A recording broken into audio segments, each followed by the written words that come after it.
Um, I'm Roberta McInerney, part of 31st Street's leadership team, and I'm filling in for our founder, Lisa Herrick, today, who's away on a well-deserved break.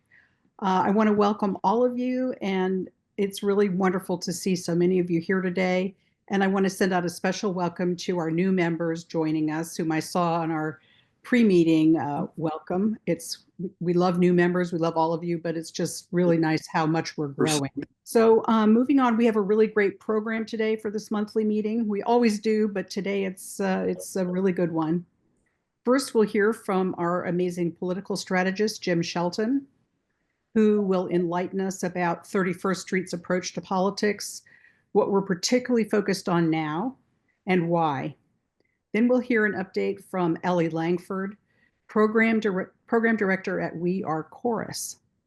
Chorus is a nonprofit focused on bringing honest news to the online media landscape. The hard truth is that most Americans get all of their news through free online sources. Making sure that they hear the truth through efforts of groups like Chorus instead of MAGA propaganda is one of the most important things we can do right now. It's a tough one for a lot of us, for even me to swallow, at our age where we read the New York Times and probably watch, the News Hour and listen to NPR. But sadly, most Americans don't do that anymore, especially younger Americans. So we want to meet them where they are by supporting groups who look at bringing the real news and truth to the online media space. And Chorus is one of those groups involved in that effort. So we're very fortunate to have Ellie here today. We'll also hear next from Andy Suchorski, Executive Director at Iowa Senate Democrats. Andy will talk about the just scheduled special election for the Iowa State Senate that's coming up on August 26th. The incumbent state senator in Iowa died on June 25th. He's a Republican. So that seat just opened up. There's a special election. And now we have a real opportunity for a Democratic pickup here in Iowa. That's obviously really important, and Andy's going to enlighten us further on where things stand on that race. Last but not least, we'll have an opportunity for Q&A, first with Andy and then on other things you all might want to bring up. If you have questions, put them in the Zoom chat. Lynn Fletcher, also on our leadership team, will monitor the chat and try to get to all your questions. You can also raise your hand using Zoom. Our official meeting will end at 5 p.m., but we'll stay on for another 15 minutes or so for more time to chat or ask questions and be a little bit less formal. And now for some inspiration. When Lisa introduces our monthly meetings, she always inspires us to keep the faith and keep going. So I thought hard about what inspires me these days.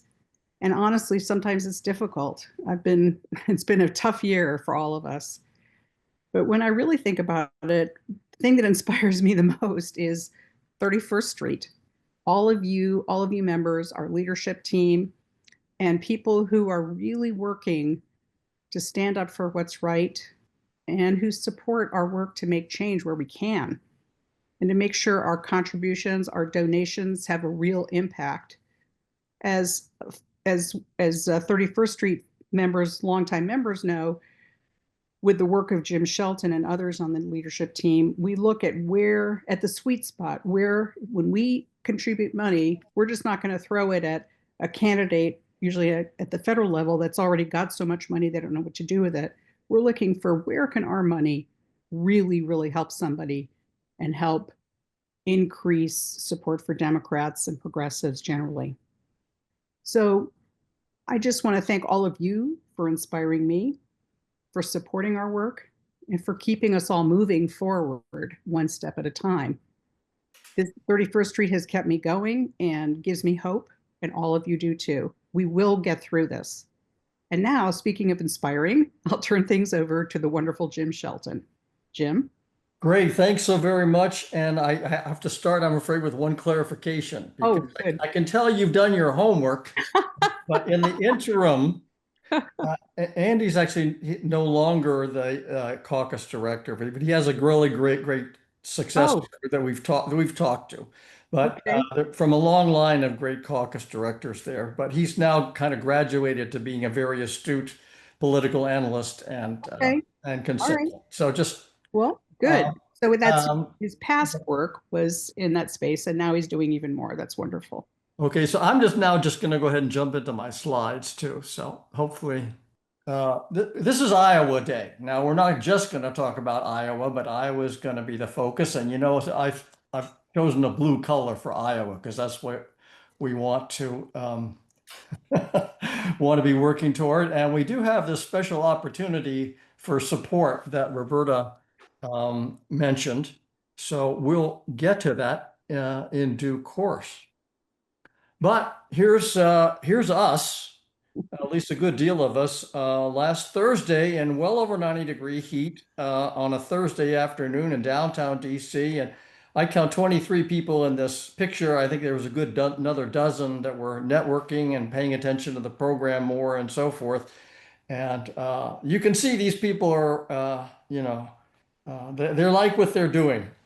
And in addition to making a statement, it's a great opportunity for networking so we can see each other and reach out to new members, by the way, potential new members as well. So more to come on this. We're going to be scaling this up, I think, over time and looking for great opportunities. Okay. So always like to show data. Many of you probably following this, but Trump's approval rating is actually kind of in the dumps and getting worse unprecedentedly, if you will. If you look over here, and this is actually a little better because it's than some of the better ones because it's sort of an average that this guy Elliott puts together. But he's, in really bad shape. And by the way, um, as I was pointing out last time, I'm not going to show data, but we are continuing to show strong major shifts towards us amongst the people that we lost in 2024, young men, Latino voters, Black voters, and so forth. So in terms of polling, things are doing quite well, and we'll see why in a minute. And one of the most astounding things is this shift in what Americans think about immigration policy from Trump is just in the tubes. This, in a way, sort of their hallmark issue from 2024, they have really lost serious ground. And I think it's worth thinking about all the missteps. I'll call them botches, if you will. You can think of another word if you if you like. But let's just go down the list. And this is not all of them. But look, the tariff things have been a disaster and it's going on. He's doubling down and it's worse even now. The public does not like that. We had the Dodge, what I call butchery, for want of a better term. That's affecting a lot of people don't like that. The big ugly billionaire bill, again, these are all my terms. The public does not like that in general. Voters, what I'm calling immigrant terrorism, which has got to be one of the, from a political point of view. I mean, maybe they wanted to terrorize people. But it's one of the stupidest political moves to have these goons in their masks beating up on people and kidnapping people. The bombing of Iran, that was a loser. The Texas flooding, they botched that. And now we have the Epstein-Trump scandal, which is not going away. And there are other, Ukraine and the various other things. And to top it all off, this is sort of in its own category.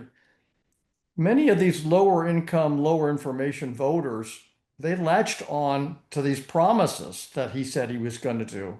No wars, price is going to go down right away and so forth in addition. So he's losing on all that. And it's not just,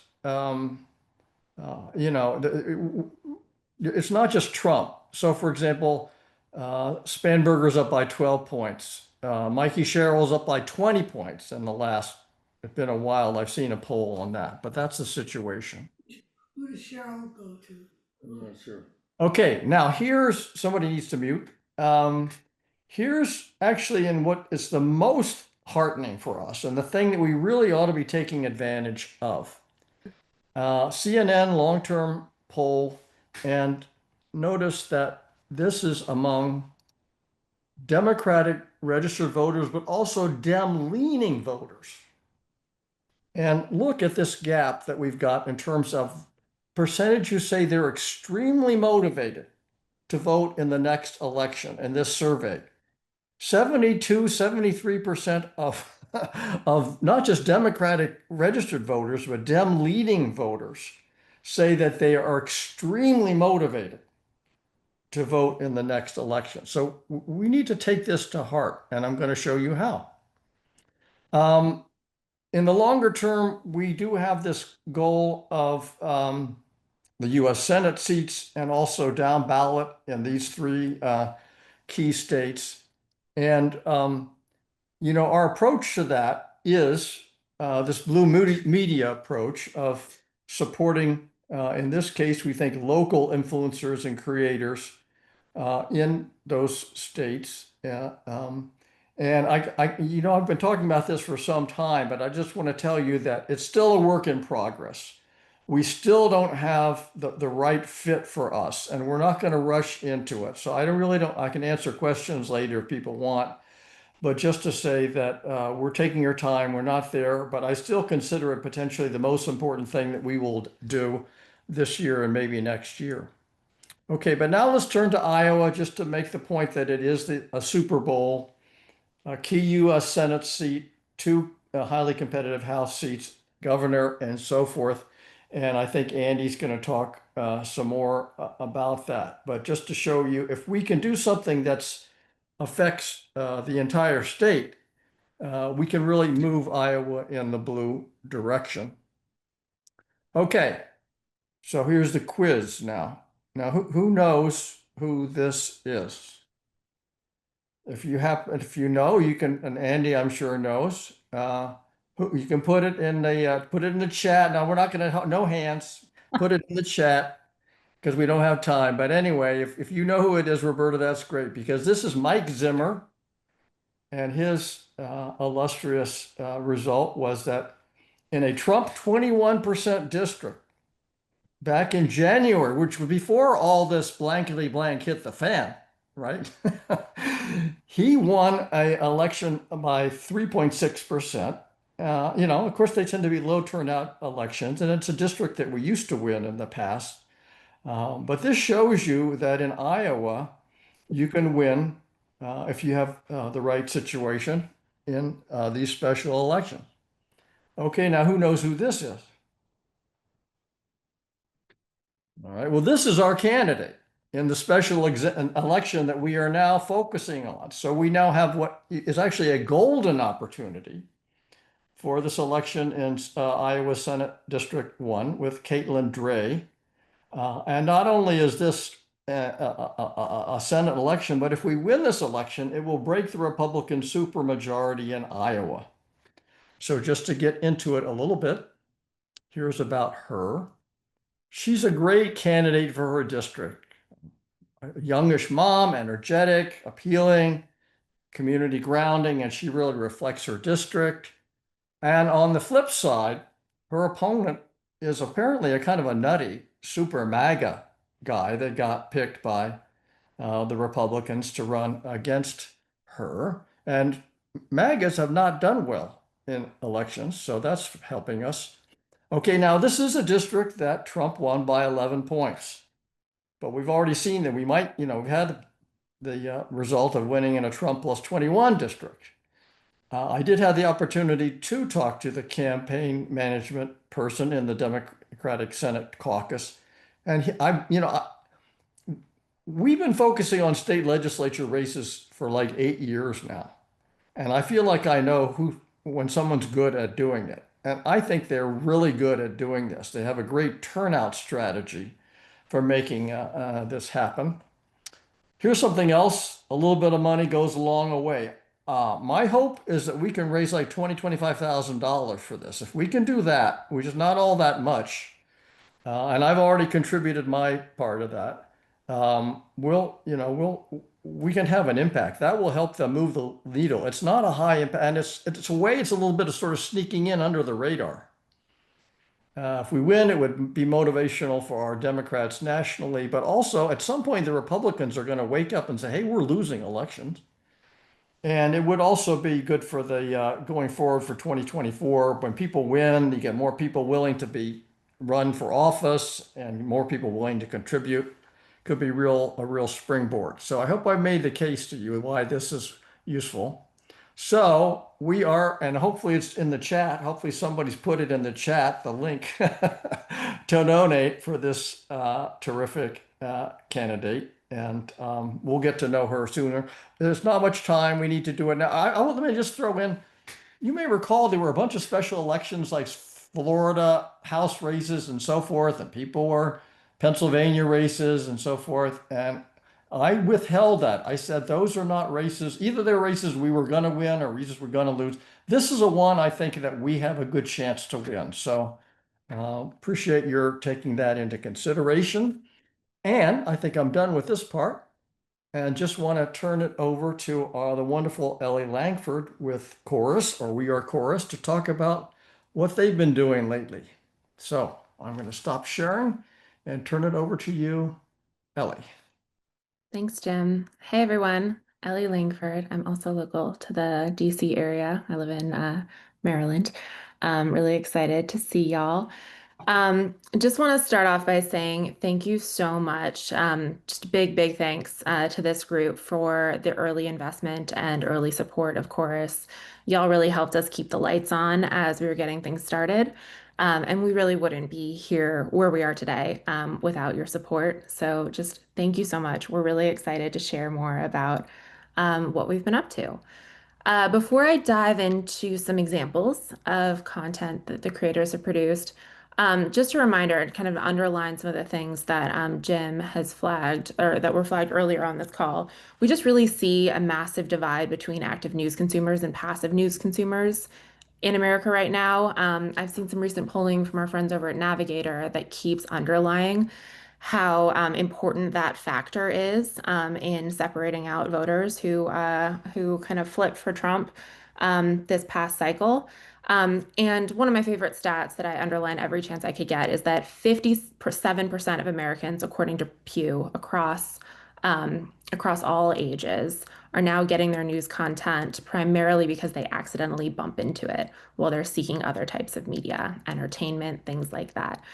So while many folks do still access kind of traditional news sources, those numbers are on a steep decline, and it's really important that we find ways to work with, invest in, and support long-term the people who are having success in meeting people where they are in those kind of surprising spaces and delivering good factual information to folks across the board. So Chorus is a new organization focused on supporting independent media creators who primarily post their content on social media sources. Our folks are kind of run the gamut in where they post, and many of them are on TikTok, many of them are on Instagram, many of them post on Facebook, many of them have podcasts or are on YouTube. Many of them, we're hoping more, are launching Substacks right now or have been in that space for a long time.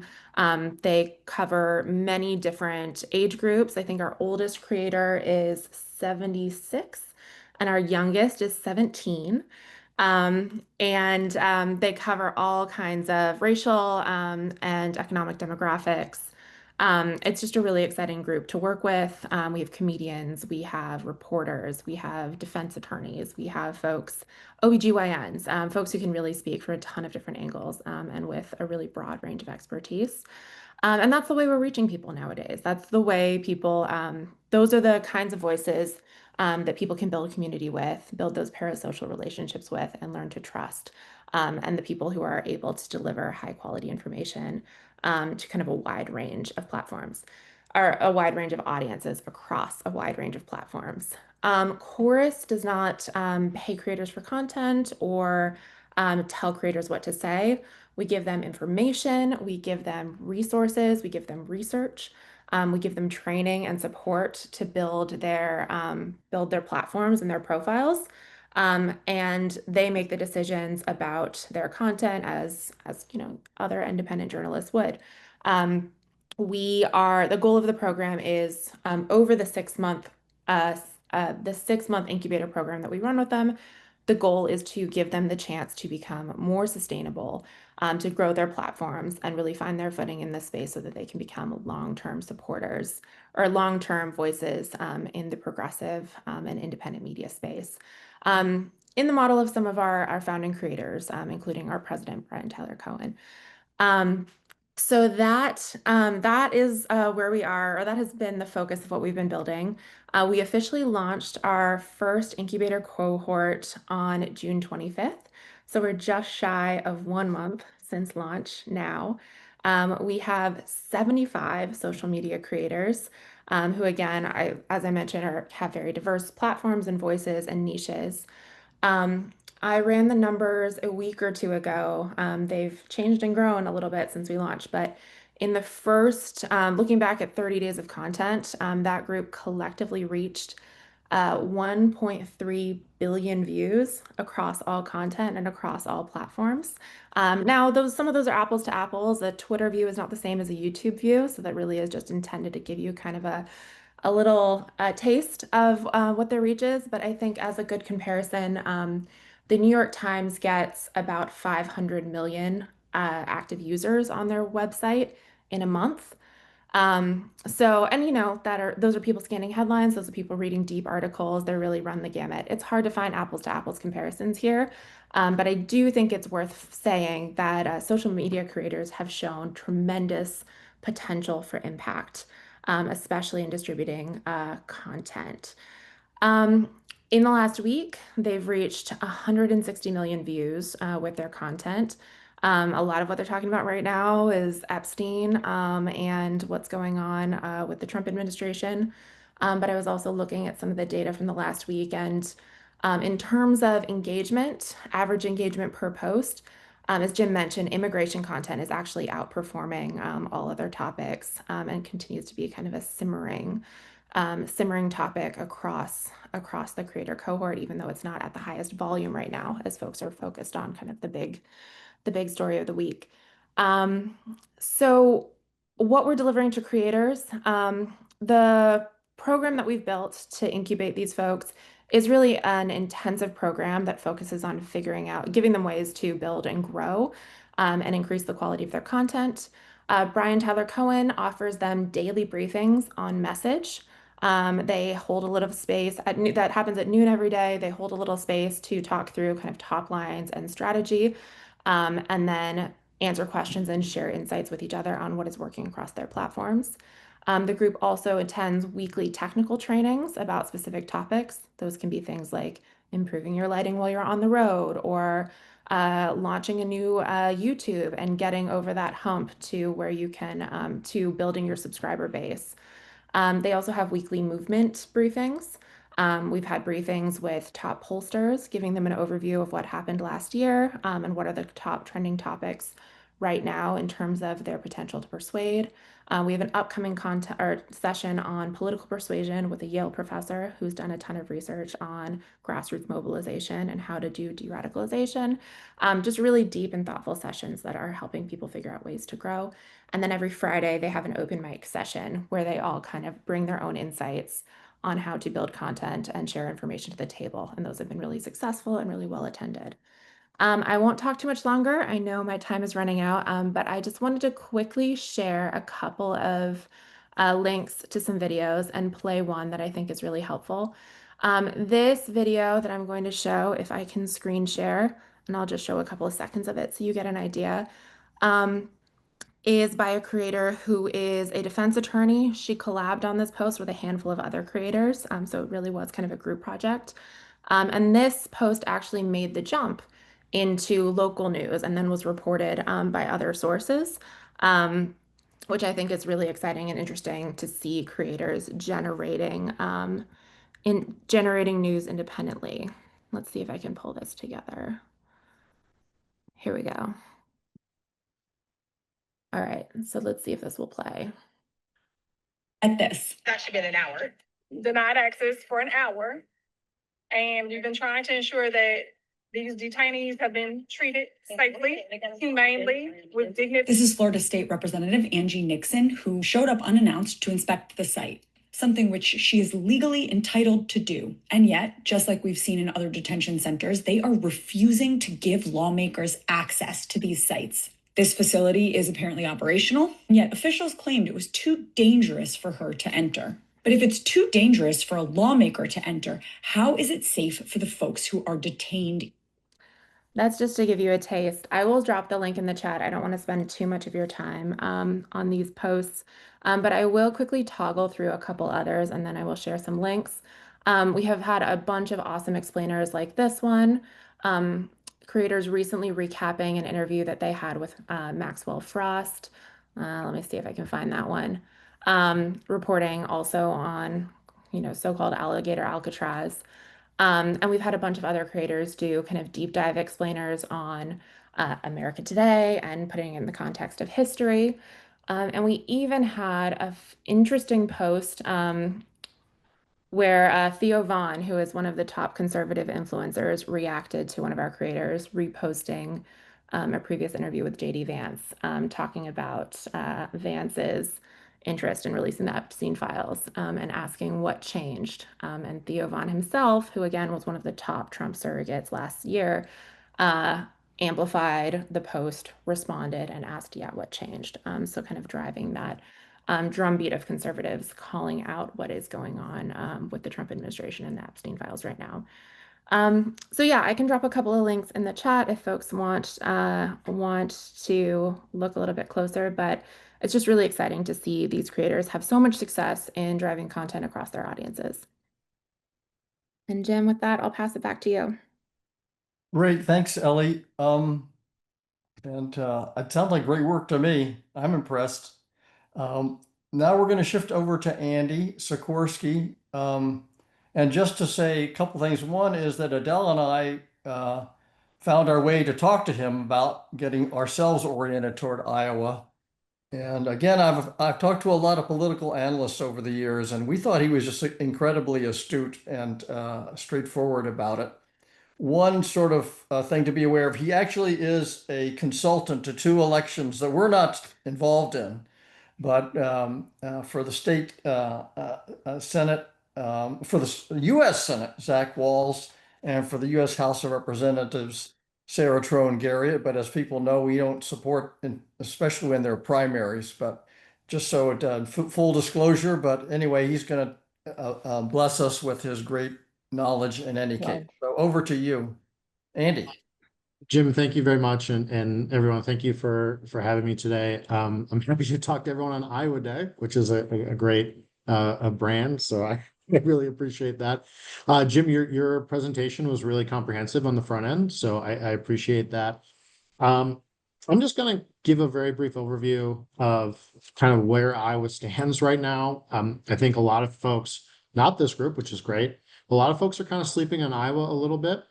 I think many people understand that Iowa has really shifted to the right. It's easy to forget that Barack Obama won Iowa both times, and fairly comfortably, actually, both times.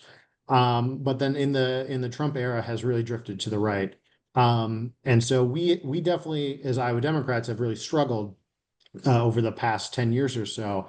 That said, Iowa is so uniquely positioned right now to really snap back very hard, not just from the actual races on the ballot, but from what's happening with the economy. So for all the issues that Jim laid out at the very front end, I was actually really feeling the brunt of most of these policies. So when you think about tariffs, when you think about mass deportations, even his tweet last week about how Coca-Cola should be using real sugar instead of corn syrup, which may be good for health. I don't know. But like, if you think about the state's economy, which is agricultural based, is getting slammed by higher costs and higher tariffs. He's deporting many of the undocumented migrant workers. And now he wants to come after corn, which I don't think anyone needs to have a advanced knowledge of Iowa to understand that that's a huge part of Iowa's economy. And so you're actually already seeing this. Iowa's economy retracted 6.1% in Q1. That's a huge amount of retraction in just one quarter. 6.1% in a whole year is huge. 6.1% in one quarter is massive. And so Iowa's economy is really stuck in a huge funk here, and it is rapidly climbing. And so when you just kind of look at just, voter registration trends in the last few elections, you say, oh man, Iowa, I don't know about that state. But if you actually look what's happening on the ground and the economy in the state, it is ripe for change. So I'm not going to go through all the special elections. Jim already did a really nice job of that. We've actually had 3 special elections in the state of Iowa. Each one produced at least a 20% overperformance from 2024.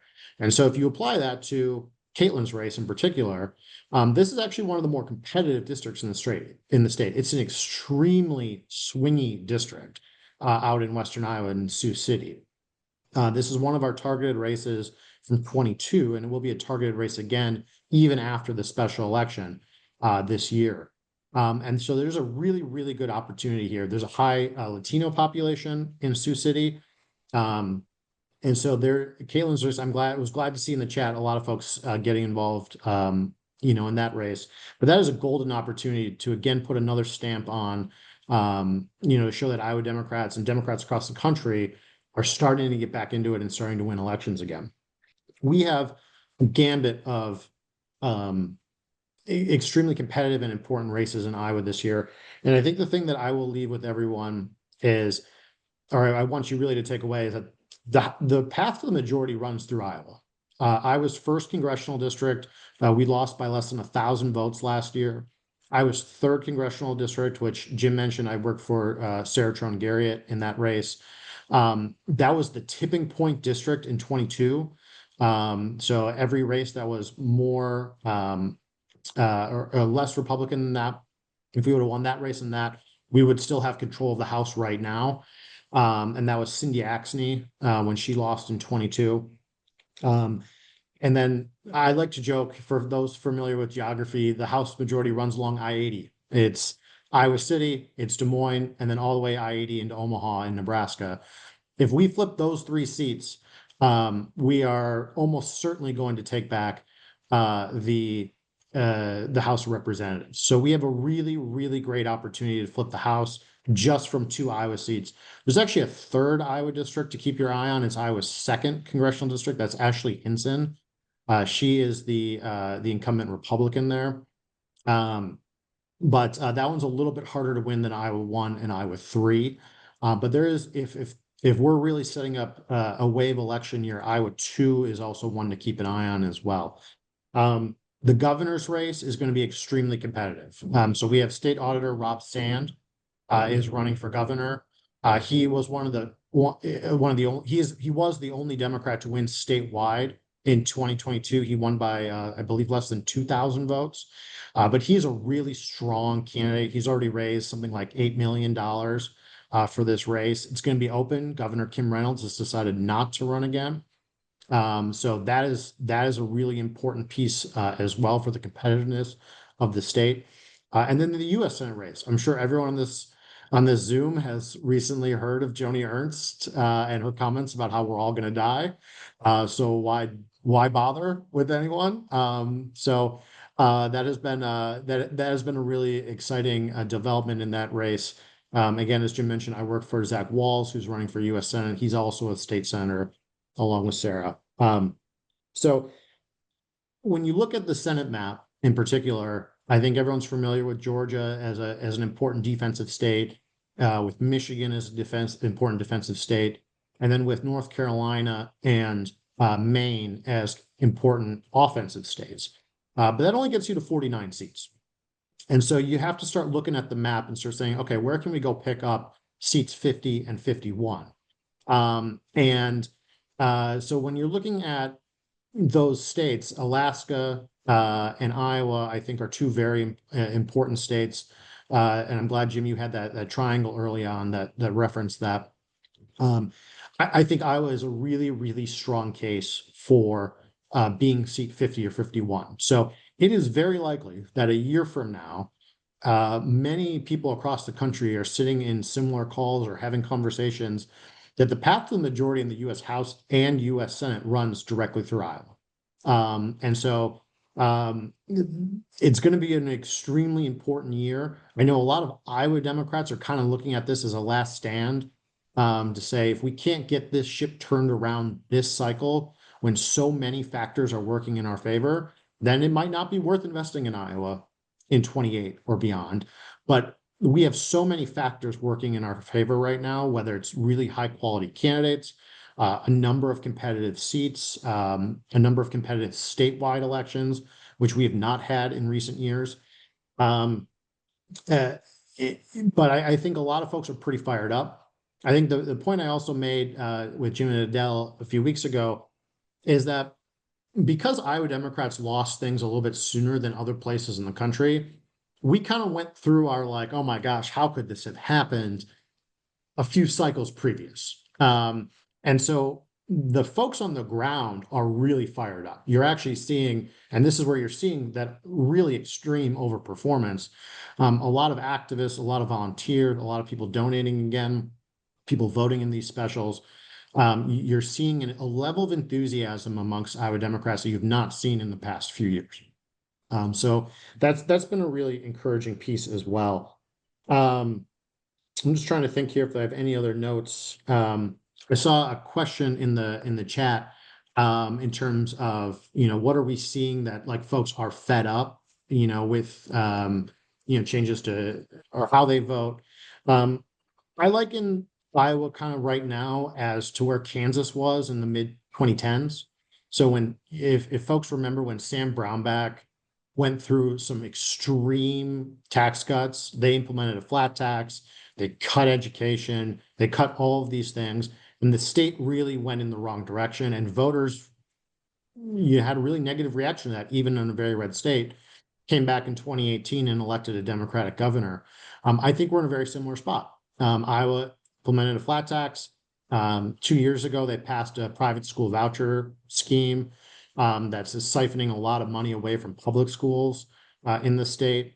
That's been particularly negative to rural communities that are already really feeling the negative effects of depopulation and not seeing a lot of investments. So you're seeing a lot of splits that you normally would not see just along state policy as well. And then I think you're going to see a lot on the Republican side. So, Steve, I don't know if I've seen any polling or at least any public polling since the election last year that has been Iowa specific. But I can tell you when we are when we're talking to folks on the ground on these multiple races and on these special elections, there is definitely something that is different that is happening here compared to 24 and 22 and 20. And the last thing before I open it up to more questions, because I'm sure folks have some more questions. I would, in the first Trump midterm, did flip two congressional districts. So we actually had 3 of our 4 congressional districts held by Democrats going into the 20 cycle. And so that to me, this is absolutely something that can happen.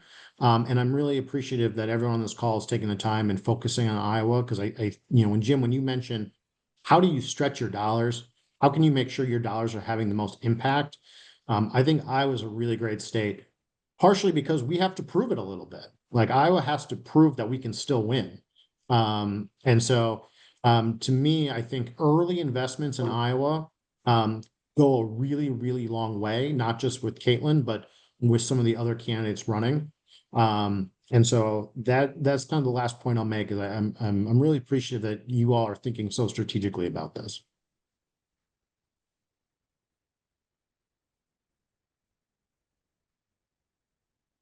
Jim, I see your hand is up. Yeah, just to kind of launch things, getting people to sort of understand Iowa a little bit. We think of Iowa as being fairly rural and corn farms and so forth. But my understanding is that a lot of Iowa's sort of rural area really consists of small towns and cities of 5,000, 10,000 across the state. And that's really where a lot of the voters are. And so the question is, if that's the case, how do you kind of reach that kind of voter? Yeah, for sure. I mean, Iowa has a ton of small towns, a lot of old school manufacturing towns, particularly along the Mississippi River. Um, and so what I think one of the things I'll say is, so while most of the population is in Des Moines, Dallas County, is actually one of the like most rapidly growing counties in the country, not just in the state. Iowa City, Johnson County. You see a lot of people that are moving within the state to these more metro areas, because these rural communities don't have a lot of economic opportunity anymore. So that agriculture and that rural identity persists even in Des Moines, even in Dallas County, even in Johnson County. So that's why when Trump does a lot of things that are very negative for agriculture, which is ironic, I think everyone on this call is like, wait, didn't all these farmers vote for Donald Trump? And the answer is yes. But I think a lot of folks didn't really understand what he was what he was going to do. And so it's a good opportunity for us as Democrats to reintroduce ourselves, frankly, both in the micropolitan cities, in the large cities, and in the rural communities, because so many people in the state have an identity of rural and farming and agriculture. Thank you, Andy. And Roberta, I see your hand is up as well. It is. I was just wondering if Andy could elaborate a little bit more on why an Iowa State Senate seat, why people outside of Iowa should care about it, and why this one. I mean, I just think we can't hear that enough, because I mean, sometimes it's hard to make that connection. So I'd appreciate a little bit more discussion of that. Sure. I think it's important to compete wherever you can, right? I mean, I think part of our problem as a party is that we have given up competing in a lot of these places where we used to win, right? I mean, Iowa used to be not necessarily a blue state, but we had Tom Harkin, right, forever up until 2014. We had Democratic governors. We had, like I said, we had 3 of the 4 members of Congress as recently as 2020. So I think when you stop competing in places like Sioux City and micropolitan areas, and you only focus on the big 6, right? Arizona, Georgia, Pennsylvania, Wisconsin. And I'm a native Wisconsinite, so everyone should support everyone in Wisconsin too. But I think you end up in just kind of shrinking your own areas where you compete. This seat in particular would flip the Republican supermajority in the Senate. It'd be the second flip for Iowa Democrats this year alone, which is substantial. And I think from a mental perspective, I do think it gives Democrats a lot of momentum. And I think we shouldn't underestimate that. That momentum is very real. And like just giving people belief that you can win in places like Iowa and in these micropolitan towns. Sioux City, this special election in Senate District 1, is a town of about 70,000, right, in the western part of the state. It's definitely a place where you have to win. I mean, you have to win these places, not just in Iowa, but across the country, to flip back control of the House, the Senate, president. I mean, these are communities we have to win. And so, to me, I think the case is if you are so restrictive in just battleground states, you're kind of already these states are funded, right? Just to be frank, like you're running these massive programs in Pennsylvania and Michigan and Wisconsin, and those places are pretty well funded. They're reaching the voters. There's a lot of other places like in Iowa. I would expand that to Kansas and Alaska, Ohio. I mean, these are all places where money can go a really, really long way, compared to, the marginal dollar of the first $1 million in a state like Iowa is so much more impactful than the $51 million instead of $50 million in a state like Wisconsin. And so I think building momentum is really important, investing in the locals. I mean, the two candidates I work for are both state senators, right? And they were races that, so Sarah Trump Garrett's a really good example. She won in 2020. She was the only Democrat in Iowa to flip a state House seat, I'm sorry, a state Senate seat. And then she flipped another seat through redistricting again in 22, and now she's running for Congress. So when you make investments in state Senate and state House candidates, that's also building the bench for the future. And so it's a really long way of looking at it. But if you don't make those investments, then you have no candidates to run for higher office down the road, and you're just exasperating your problem. Okay, I see Steve has his hand up, but we had a couple of questions in the chat that I wanted. Is that what you were going to say, Steve? That I wanted to make sure to ask. Well, one of them is what's ICE doing in Iowa? What are the actions there, and how are folks thinking about it? I think you're seeing a lot of this. Let me rephrase it. A lot of it goes unseen, and so with a lot of these, a lot of farm workers, a lot of migrant workers. Sioux City is a really good example. They have a really high Latino population, both documented and undocumented, working in the meatpacking plants, and so a lot of this is actually stuff you don't see. But you can just see it. The example I use is Modelo sales. So Modelo actually put out a few months ago that their sales are way down this year because Latino, whether undocumented or not, folks are just not gathering in bars or in their public places anymore. And that's really sad, right? Just like from a human being perspective. But you're seeing that there's such negative consequences to mass deportations, which are absolutely happening in Iowa.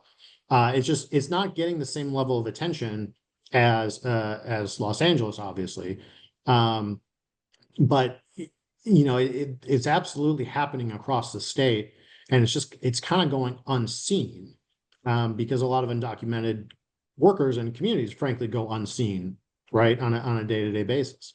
And so I think that's like an important piece, is that even though a lot of people do not see these mass deportations happening, they absolutely are, and they're having a really negative impact on the economy. Are the farmers objecting to the ICE raids?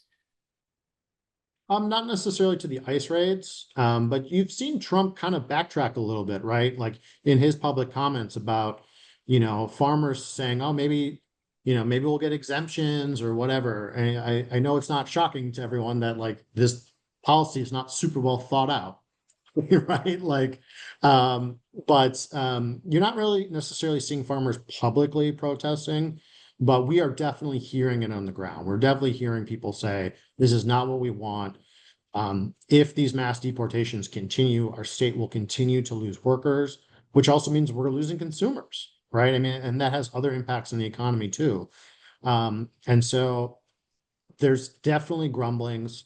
We hear a lot more on the tariff side that farmers are really getting crushed by higher prices everywhere, but they're also having a harder time selling their products.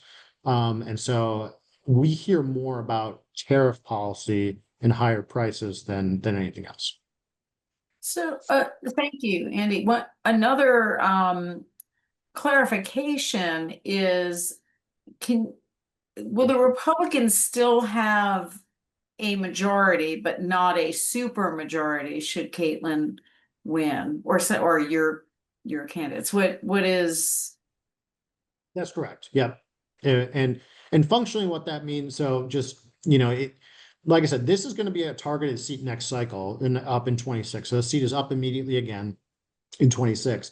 It's obviously much easier to defend a seat when you have an incumbent, right? There's just more name recognition, better, easier to fundraise, easier to build the infrastructure needed to hold a seat. So, but from a functional perspective, working towards electing Rob Sand, that would help him with his nominations to his various positions that he gets to appoint.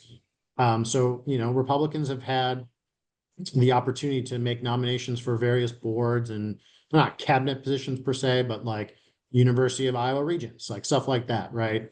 For the last 10 years, since they took control of government. So we'd actually have an opportunity to start changing that. It would give Democrats a lot more leverage in terms of the actual governance of Iowa. And it would be a huge boost to hopefully future Governor Rob Sand. Okay, one more quick question, and then we do like to pride ourselves on ending on time. One hopeful question is there any chance that Grassley will resign or that the seat will open? I don't think Chuck Grassley will resign. I mean, I think there's a better chance that he dies in that seat. I mean, he has been there forever. I mean, when I say forever, I mean forever, forever. The conventional wisdom in the state of Iowa is that he is not running again in 28. He is up in 28. Ernst is up this year. I would actually say there's a better chance Joni Ernst either doesn't run again or resigns than Chuck Grassley, unfortunately, at this moment in time. But everyone is kind of operating from the assumption that Chuck is not running again. I think he'll be 92 next year, which is quite old, to say the least. But that's kind of the operating in the state. Okay. Are you going to be able to hang on, Andy, for our kind of informal part? Because folks, there are still lots of questions. Yeah, I'd be happy to. For a few minutes. And what I'll do is I know you guys aren't I will post the links to both Sarah and Zach in the chat if folks just want to like take a look at them. But yeah, I'm happy to stay on. Yeah. Thank you. And Lynn, I just wanted to add, normally we end our meetings go for an hour, but we stay on typically for about 15 more minutes to do more informal Q&A, and people can, comment and so forth. So that's what Lynn was starting. So thanks. Okay. And just one quick note, in terms of the protests, 31st Street this year is doing what we've never done before. We are actually actively going to protests as a group, and encourage people all across the country to do that. And I want to encourage you to look at the Sunday evening newsletter, the action newsletter that Joanne Harris and George also put out every Sunday evening. Okay. And it's full of stuff, tons of stuff. And what our little group does is we kind of look to see what kind of actions we can elevate in terms of actually in-person protests. But there is a lot of other stuff in there, phone banking and sometimes letter writing. There's Tesla takedowns. There's a lot. So if you are not a member for any reason, please sign up. You will get it. And I can't tell you how gratifying it is to see all of the actions that we can all take. And I have 4:59. How's that? All right. And I want to thank everybody. Andy, this has been fantastic. It's a real window into what's going on in Iowa, which, we have done some work there, but I will say not a ton. And it's really good to know and try to understand better how we can support Dems in Iowa. And with that, for those folks who want to stay on, please do. There are additional questions that came into the chat. Let's see. Oh, interesting. John Medallia said Grassley served in the U.S. Senate since 1981. That is some information. And also let you know, Jim shared that we have raised $4,000. Yay team. Looks like Sandy has her hand up. Okay, Sandy, there you go. Oh, Sandy, you can unmute. There I am. Yeah, I have to say something as someone who's lived in Iowa for close to 40 years. So I will speak up. Is Andy still there? Yeah. Okay. Andy. Okay. So a couple of questions that just come from a long-term Iowa and West Liberty. What's happened to the turkey packing plant and West Liberty? Sandra, I do not know the answer to that question. Really? Oh, okay. All right, well, Yeah. I'll take the question away. For the rest of you, it's, if you go into the grocery stores in West Liberty, all the products come from Mexico, down to the detergents, what have you. They pack, it's a turkey packing city. Okay, and a word about Grassley. His family is there to step in when he leaves, so the Grassley family are not going to be going away anytime soon, is the word that I have been hearing from people. What about Nate Sage, who's running against your guy? He is, yeah. So I don't know if I have too much to say there, just on a point of fairness there. Nathan is from Knoxville, has a very non-traditional background, has never held political office before. I don't know, Sandra, if I can give you an honest answer, or a not honest one, but a non-biased answer on that one. So, I think there's ultimately going to be, I think, up to 5 candidates running in the Senate race on the Democratic side. I think part of that shows like the enthusiasm in the state of Iowa, and there's also multiple primaries in basically every race. I think that's a good sign, right? I think for a lot of times the natural tendency is you don't want a primary.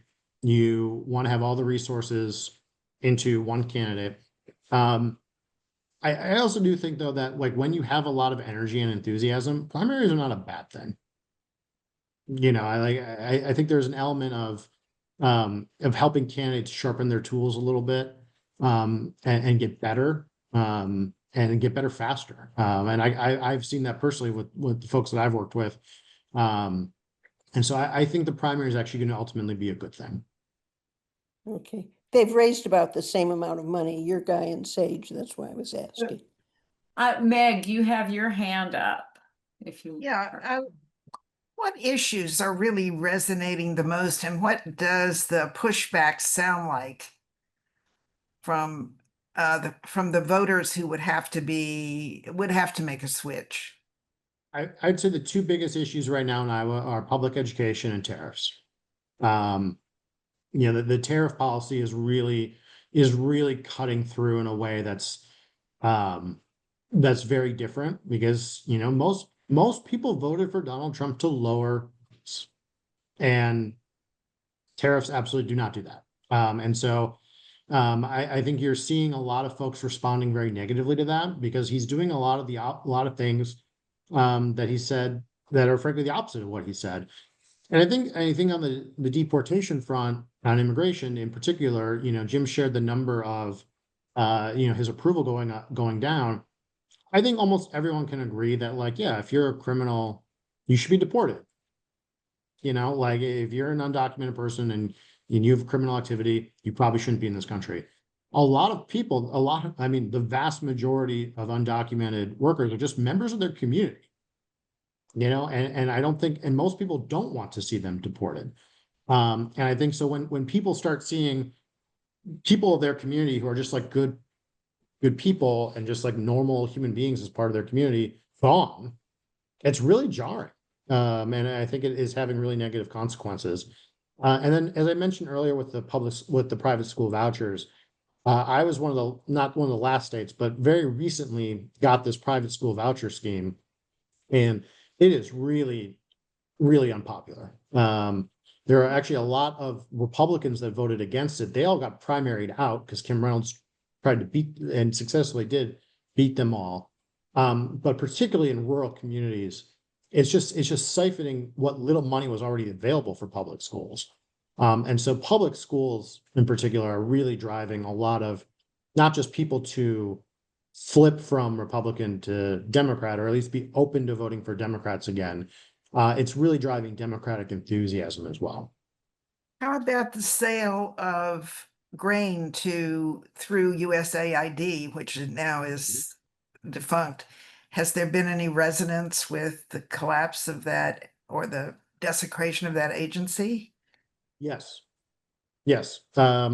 You're definitely seeing, I mean, it's Trump has an extremely anti-ag, anti-Iowa policy agenda. And people are reacting to that, both in terms of the inputs on the tariff side and then their markets, right? He's cutting off markets. And what he did in his first term, right, is that part of their farm bill is that he just bailed out all the farmers, right? And so, there wasn't much of a pushback on that front. That hasn't happened this time. And the tariff policy and the USAID, those pieces are so extreme. And I would lump in, if he goes down the path of pushing more, exactly as Jim just mentioned, more sugar instead of corn, that will have really negative impacts on Iowa. So I think it's kind of all the above. I think a lot of people in Iowa are like, we didn't vote for any of this. What is happening? And so they're still kind of wrapping their heads around, this is not what we want. This is not what we voted for.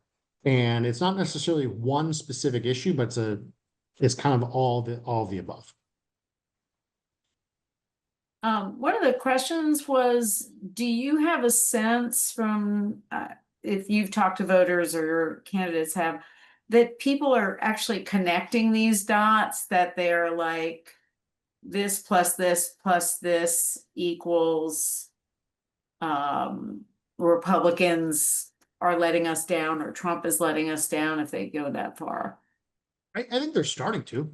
I do. I know, there was an example the other day, like, when Zach was at a campaign event in northern Iowa, and we had a handful of Republicans there who were just like, we're just kind of fed up. We voted for Trump. We're not seeing anything change that we wanted to. We're kind of mad about that. And so, like, what are you going to do differently, kind of thing. And so I think the stage that we're at, I mean, we're only 7 months in, right? 6-7 months in here in Trump's second term. I think you're starting to see people get a sense of like, this is not what I want. And they're starting to question, which is good. They have not all, I do not want people to come away like, oh my gosh, everyone in Iowa has flipped. It's going to be the easiest election ever. But I think where people are at right now is they're very much questioning what is going on. And that is what is creating kind of this fertile ground for us to have those conversations with those, frankly, a lot of voters who used to vote for Democrats, and have that conversation again. I'm gonna note that there was also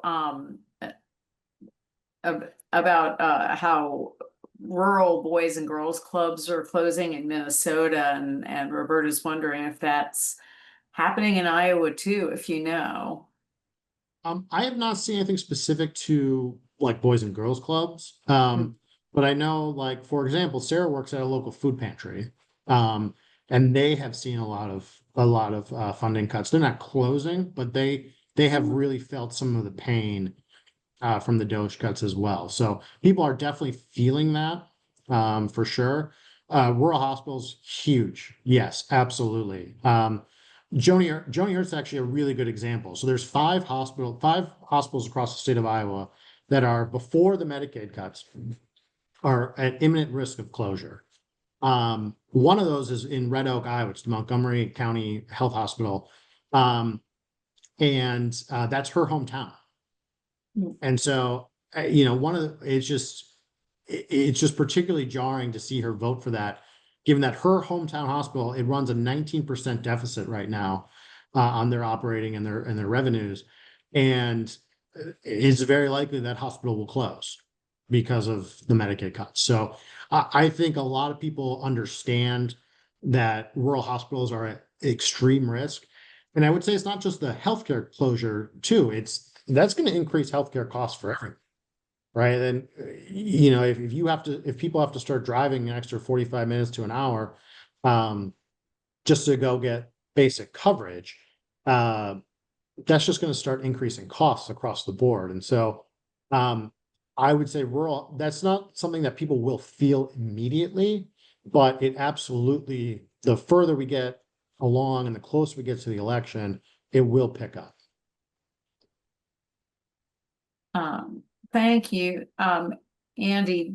Jim, there is a question about Chorus and about how Ruth, how they're reaching various folks, and I do think that was answered earlier, but it's so far back in the chat, I don't want to speak out of turn. Do you want to speak to that, Jim? Well, I mean, it's a lot to catch up to the right-wing ecosystem.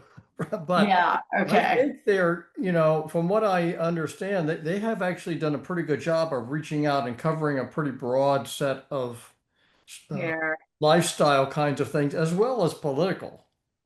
And, I was a little distracted while she was talking, but I think that they're doing a lot of things to bring these people together. Adele likes the idea of community a lot. That's one of her big themes. And actually, one of the things that's working in this general area is that they have a community of these folks. And there are other people doing kind of similar work that have said that this community kind of thing, and that's something that's going to make it work long term. I mean, when you're having to give people stipends and so forth to get them going, you need to be able to motivate them to keep going and help them economically, by the way. So they're getting people, they're getting sponsorship of or ads and so forth. But I'm really pleased from what I know of what they're doing. Over. Okay, I did, by the way, Ruth, copy and paste the response that what I think is also responsive from Ellie from earlier. Okay. Similar question. Yeah.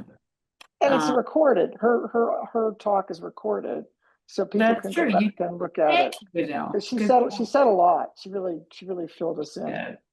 Yeah. And the recordings of our meetings are available on our 31st Street website for anyone who didn't know, or particularly our new folks. They usually there's a little bit of a lag time, but they're put up there within a few days. Yeah, absolutely. Okay, if there are not more quick questions, and nobody's raising their hand, I want to thank everybody who donated. I want to thank everybody for being here, especially Andy, and of course Ellie. It's not here now, but Andy, thank you so much. This was so informative. Everybody's applauding. I really, it's a good deep dive into what's happening in Iowa, and how we can support the work that you and other Democrats are doing there. So thank you. And Lynn, I'll just say likewise. Like I think when we flip the House and Senate next year, because we have pulled off some surprise victories in Iowa, I think you guys can take some credit.